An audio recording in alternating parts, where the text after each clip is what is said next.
So we were cleaning out our freezer recently. I stumbled across 7 jars of broth that were buried way, way, way deep down in there.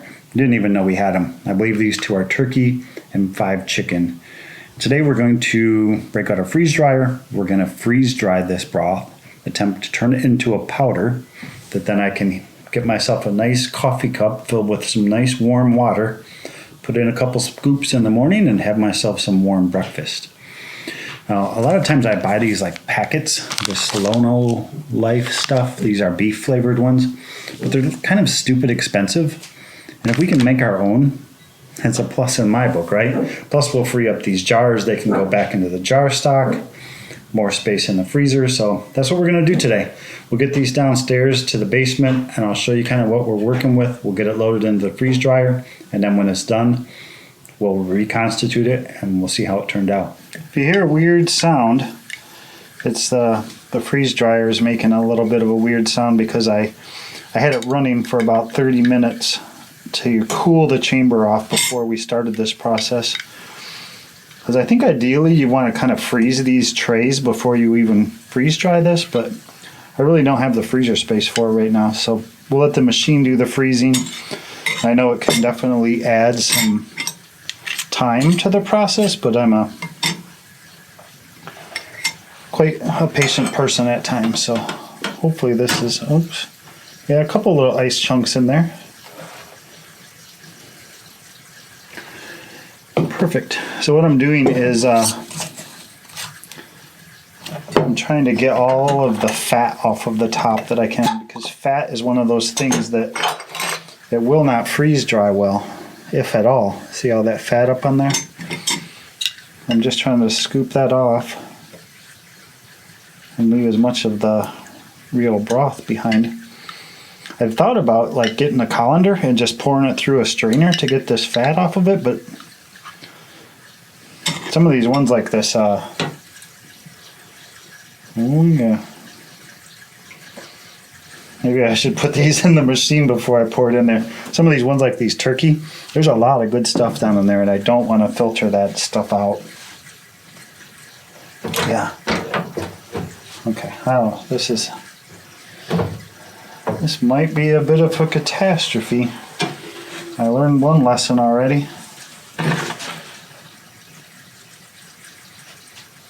Dun, dun, dun, dun, dun.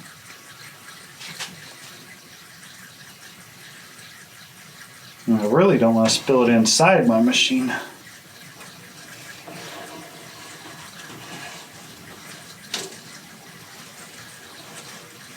Alright. Next one's we're going to put the tray in here and we'll pour it right into the tray. So we'll do all the chicken ones first, and then we'll move on to the turkey. And every time, without fail, when we show this in one of our videos, somebody says, "What is that thing?" It's called pry a lid. It's a vintage tool that was made. You cannot buy them on places like Amazon, but you can find them on Etsy or eBay. It's called pry a lid.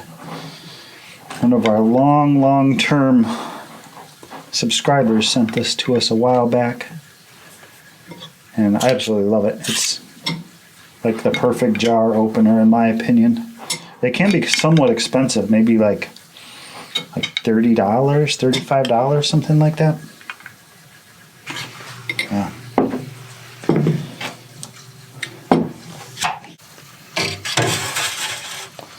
The next 2 chickens are ready. Little ice cubes falling out.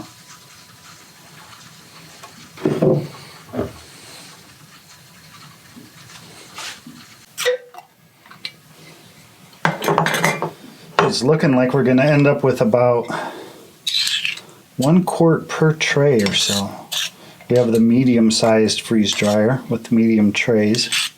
And that kind of does align with what I was reading online, that other people would put about 4 cups per tray of broth, which isn't a lot, really.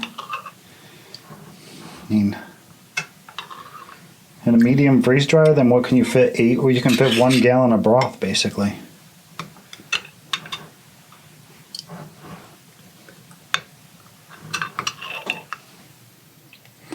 What I'm really curious to find out though is if you take, so this is a quart jar, and you take 4 quart jars and you reduce your broth down, what's the new volume? What's the new size? Is it 1 quart? 4 quarts reduced down to 1 quart? Or is it going to be a pint? Or how far does this stuff go? That big chunk of ice, I think I need to break that up a little bit.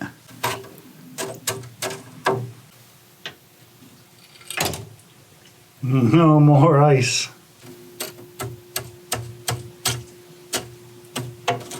You know, our lighting in our basement is not filming friendly.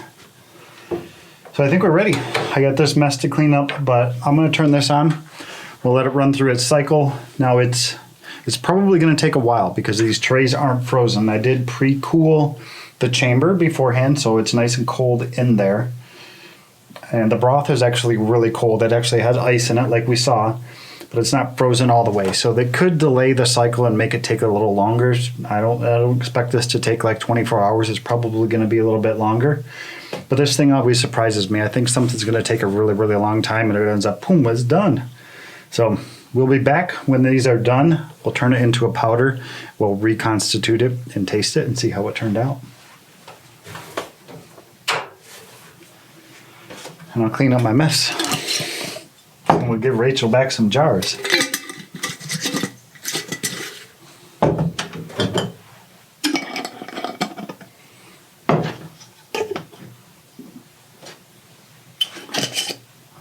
Previous was interrupted. Yeah, I know, because I turned it off. Proceed. Close the drain valve. Loaded food. There we go. So the machine finished its cycle, or what it thought was a completed cycle, last night right before bed. So I added a couple more hours to it. And in total it ran for about 30 hours. So this is what it looks like. It almost looks like that puff pastry dough stuff. Interesting. These dark ones are the turkey. And you're supposed to feel it for cold spots, because if there's a cold spot, that means there's water in there still. And then you need to run it longer. And these feel good.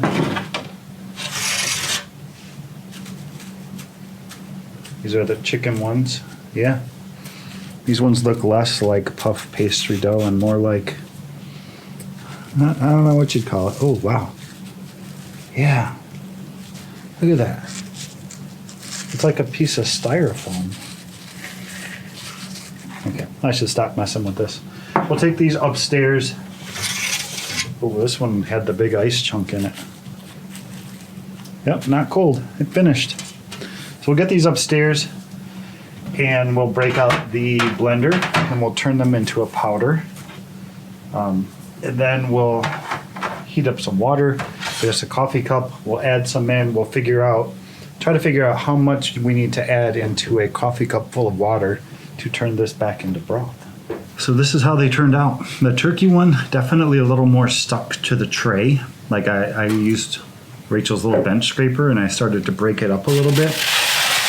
It kind of stuck a little bit more, which is fine. I can get that off totally easy.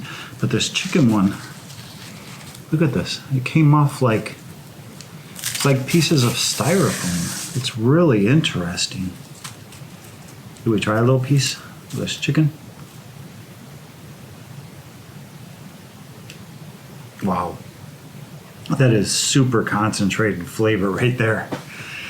So what I'm going to do is I'll take the turkey one first. I'll put it in the blender. We'll get it turned into a nice fine powder.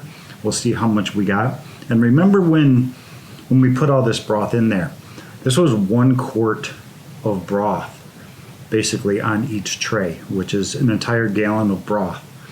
We'll see what it actually turns down to in powder form. I'm thinking each one, like the turkey might fit in a single pint jar, or maybe even less. That's a major reduction in volume.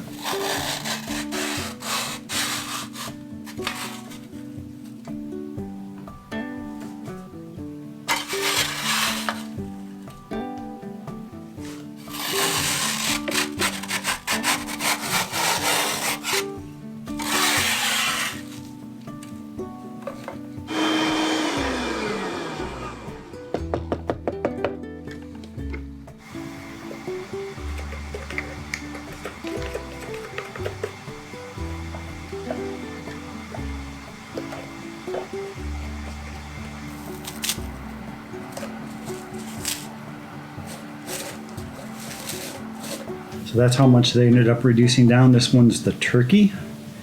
Less than, yeah, about half of a pint jar. The chicken, yeah, almost about the same. It's a little bit taller, maybe a centimeter or so taller. It powdered up really easy. If you put it in a blender, just smash it down first, like with a spoon or something, or with your hand, just smash it down, and then it'll turn into a powder really, really easy. I think this is going to be like super, super powerful, because you figure this much powder was in 2 quarts worth of broth. So I have a coffee cup full of water, hot water, and let's try a little bit less first.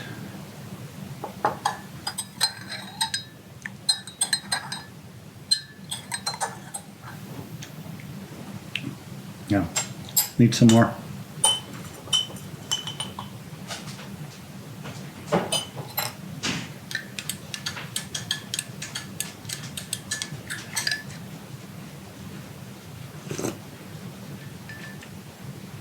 Pretty close. So maybe two big tablespoons should probably do it.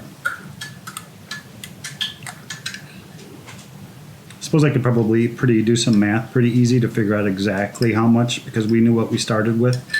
We knew what we ended up with. That's it. Tastes just like it did before we started.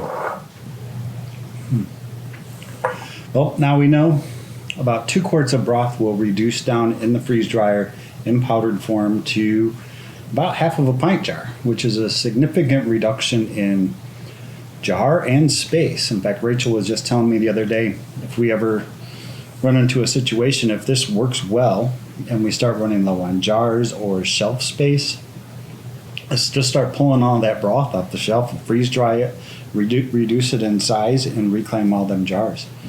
So if you've ever thought about getting yourself a freeze dryer and you've kind of been like on the fence about it, and maybe the price scared you off a little bit, they're having a huge Black Friday sale right now where you can get the medium size one with the Premier pump for I think $300 off, which is a pretty significant saving, especially with that upgraded pump. So I will leave a link down in the description for you guys. I'll try to remember to pin a comment too. Those are a little easier to find sometimes, especially on mobile. And I'll see you guys on the next video.